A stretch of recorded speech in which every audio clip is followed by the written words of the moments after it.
In this video, let's take a look at an intriguing theory about what might happen in Beyond the Spider-Verse. The idea that Miles' universe and Gwen's universe could merge together. Keep in mind that this is purely speculation, but there are several clues sprinkled throughout the films that make it feel like a real possibility worth considering. To start, let's connect the key pieces. Miles and Gwen have built a strong bond right from the beginning, and the movies show this in clear ways. Back in the first film, the Super Collider didn't just pull Gwen into Miles' world alongside everyone else. It sent her there a full week earlier, before any of the other Spider people arrived and well before Miles had even become Spider-Man. She was stuck alone in his universe for those 7 days, wanting to find a way home, yet she barely experienced any of the glitching that plagued the others who came later. That timing and her stability stand out as more than random chance. During that week, Gwen had every reason to seek out the experienced Spider-Man already living in Miles' universe. He was still alive when she arrived and could have been her best shot at figuring out how to get back. But for some reason, she never went looking for him. Instead, her spider sense guided her straight to Vision's Academy, the exact school Miles attended, even though he hadn't started there yet and wasn't Spider-Man at all. It was like an invisible pull drawing her to that specific place, suggesting these two were meant to cross paths no matter what. The moment Gwen first spotted Miles, he was just an ordinary guy, and yet she made an effort to talk to him. I liked your joke. Really? I mean, it wasn't funny. That's why I laughed. But it was smart, so I liked it. I don't think I've seen you before. For someone as guarded and closed off as she often seemed, opening up like that was a big step, especially to a stranger. She felt something there before he ever got bit by the spider. Then, once Miles finally became Spider-Man, her spider sense kicked in stronger than ever, confirming what she'd sensed on a gut level all along. This was the person her instincts had been pointing her toward from the start. She still could have turned to that universe's original Spider-Man for help with getting home. He was the only one with the knowledge and experience to make it happen right then. But she didn't. Something deeper kept pulling her toward Miles instead. Another key detail stands out when you look at how the universes line up.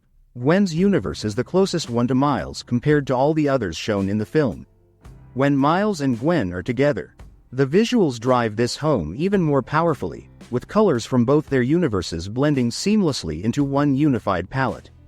It's a striking effect that happens naturally in those moments, hinting at a deeper harmony between their realities that goes beyond a mere coincidence. This connection runs even deeper because Gwen can sense him across vast distances between universes. Take what happened when Miles accidentally ended up on Earth 42 and got knocked out by his alternate self. Her spider sense went into overdrive, alerting her. This wasn't a one-off, it happened twice in quick succession. The first time was right when Miles realized he was trapped in the wrong universe, and her sense flared up immediately. He's in the wrong universe. The second hit when he got knocked out, triggering it again just as strongly.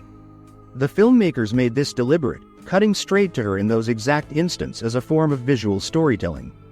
It's their way of showing without words that these two share a bond strong enough to span dimensions, like they're truly destined for each other no matter the barriers. Then there's that recurring symbol, the infinity loop, shaped like a sideways 8 that keeps popping up in different spots. You first see it at Vision's Academy, and it appears again in Across the Spider-Verse, always tied to scenes involving both Miles and Gwen, or at least Miles himself. For a symbol like that to show up so consistently and precisely, it has to carry weight, likely some intentional foreshadowing of bigger things to come.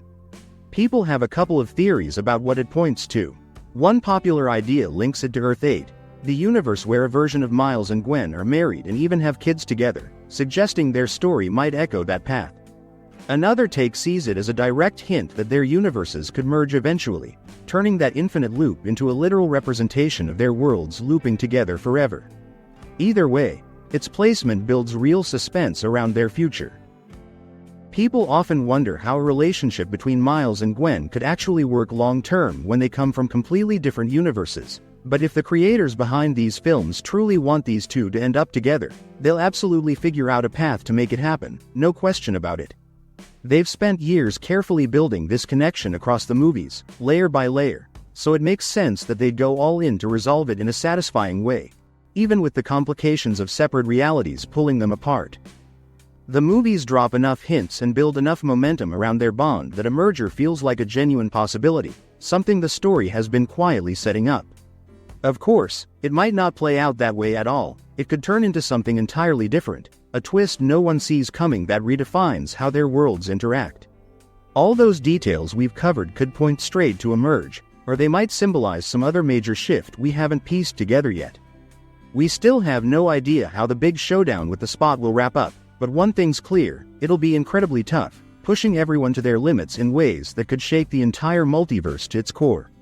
What makes these Spider-Verse films stand out is how they mix high-stakes action with real romance, joyful highs, heartbreaking lows, moments of quiet reflection. Most people are genuinely thrilled with the direction of the Spider-Verse franchise so far, and a huge part of that excitement comes from Miles and Gwen's slow-burn love story, which is unfolding with such care and tension. Their relationship isn't just a side element, it's central, with Miles as the protagonist and Gwen stepping in as the deuteragonist, balancing his journey every step of the way. There's a massive audience out there eager to see how all the built-up conflict, emotional push and pull, and unresolved feelings between them finally come together, and the creators are well aware of that demand. They've nurtured it deliberately throughout the films.